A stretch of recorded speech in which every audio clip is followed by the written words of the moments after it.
Today we are doing Nukeduck's favorite champion guide. Zed.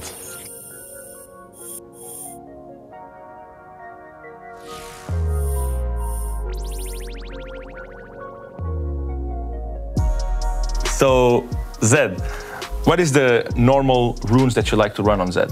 I like to run Electrocute with Taste of Blood and Ravenous, and Sorcery with Transcendence and Scorch.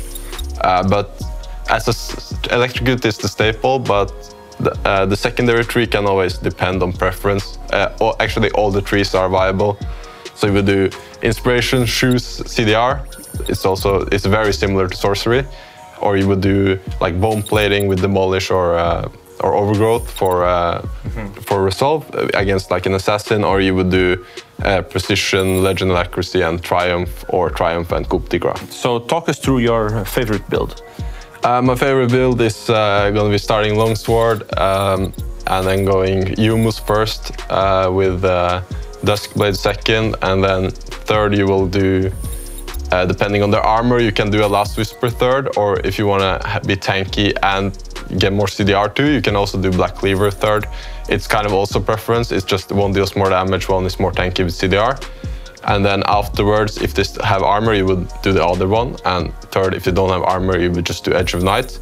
And if you do the Edge of Night route and they still don't have armor, you can do just a fourth Lethality Dirk and then go into something else. And then your fifth, sixth item will be GA or Mercurial Scimitar. What do you consider to be the main strengths of the champion?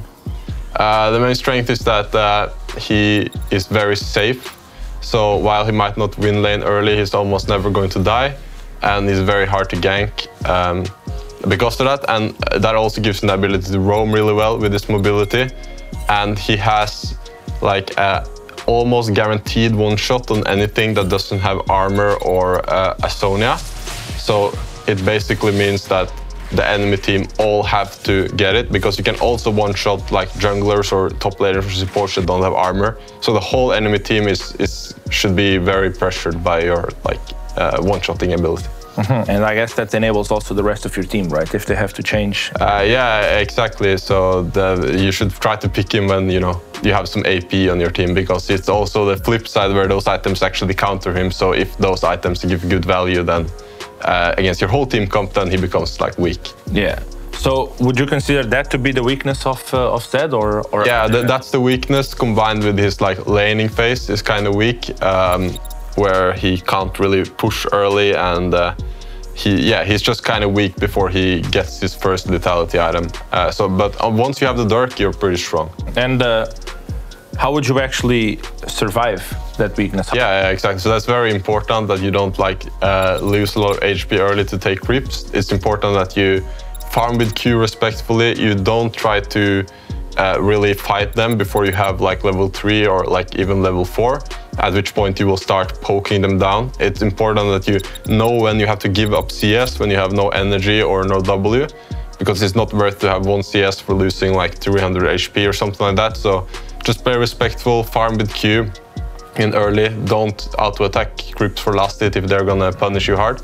And then after you get lethality, then you can start playing aggressive. In what situation would you look at the team comps and say, this is the game that I want to play Zed? Right, so first you need to look at your lane opponent. If you're laying against like Corki or Asir or Kassadin or something, it's very free to just pick Zed. But also more importantly, you should look if the opponents have someone that's immune to your ult. It can be annoying. Champions that can dodge your ult easily. But also you should look at how much CC they have, because he's very slippery, which means that if they don't have CC, there is no way for the enemy carries to deal with you.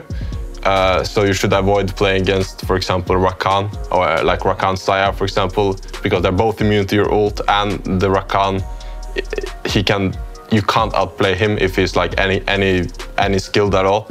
So yeah, you should look, if they have low CC, then you can even team fight well. So that depends on how well he scales, because if you play against hard CC, your champion becomes a pure snowball pick. But if you play against no CC, then he also scales well if you know how to play him. Does it make a lot of difference what kind of comp you have as well? Because you talked about the armor. Yeah, of course. As said, you need some AP damage, and also CC is good. Because if you have CC on your team, then CC and AP on your team, and they don't have armor, you can one-shot people without ult. And then that makes it so that your champion becomes just much more useful if you have stuff to follow up on. Any tips that you could give to our viewers? Whenever you are in a fighting situation or a team fight, you should usually think like, what's your escape route? So normally in solo queue, you don't carry the game by just trading 1-for-1 against the enemy carry. Like, you will do your job, but you won't like do more than that. So you should usually look how to have escape routes. So you should think like, will I be able to R back to escape? Or if I go in here, will I be able to use my E on their champions to have the W resetted to get escape? Or will I just go all in and flash out? Or you should just plan how you want to play the team fight. But that comes with a lot of experience, I think. Yeah. I mean, I guess you can also start with like just putting your shadow back and ulting. Right, so the shadow back and then ulting combo, that is the one you use when an enemy bruiser or a melee champion goes on you. So what you will do is that, for example, if you're fighting a Xin Zhao and he jumps on you, you want to W back, preferably over a wall, and then ulti him, jump to your W and E at the same time. You don't try to auto him, because then he can auto you. And then you'll Q, and then you'll switch back to the shadow that will be standing at his position and auto E him right as your ulti will pop. Yeah. That way he will not be autoing you and killing you while you will be having all your damage on him. All right, thank you so much, Nukeduck. That was it for the Zed guy. Just let us know on the comments down below what champions you guys want to see next, and see you next time.